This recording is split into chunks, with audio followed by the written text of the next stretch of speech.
I first came across storytelling at the Cape Clear International Storytelling Festival. I happened to go to it in 2012. I didn't know anything about storytelling before that. And that's where I fell in love with storytelling.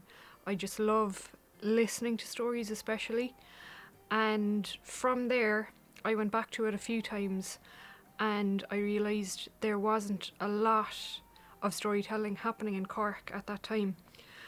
And I wanted to do something about it. So I started a storytelling community with my cousin Deirdre called the Gab.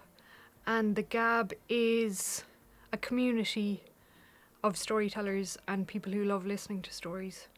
People have a very specific idea of what a seanachaí looks like, and usually that image is based on a man called Eamon Kelly, who was actually an actor. He wasn't a storyteller, but people's image of the grandfather shirt, the waistcoat, the pipe, the glasses, the hat, that is very much based on what Eamon Kelly was, because he brought that style of storytelling to television especially, and he used to be on the radio.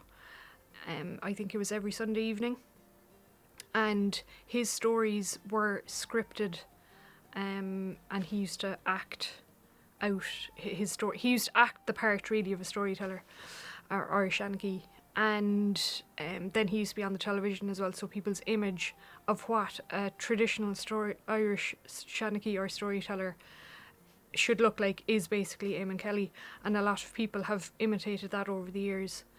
But with the Gab, we try to embrace all different types of storytelling and stories.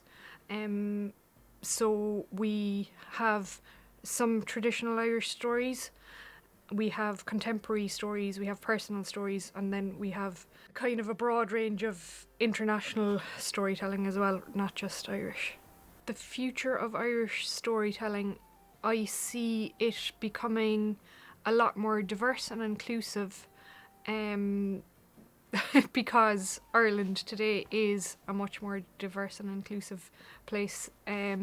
We have a lot of people from different countries living here now, and I love when they come to the Gab and when they bring their own stories, and then when they also tell stories about their experience in Ireland. And I do think it's going to become a richer art for that. I think my favourite story is actually a joke.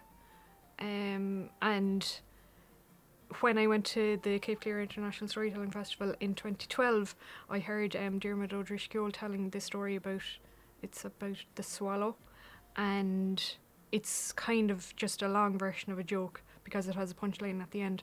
And not all stories are humorous. Stories can be moving, and they can be telling a lesson or something like that, so they don't all have to be humorous, but that's just one of my favourite stories, The Swallow.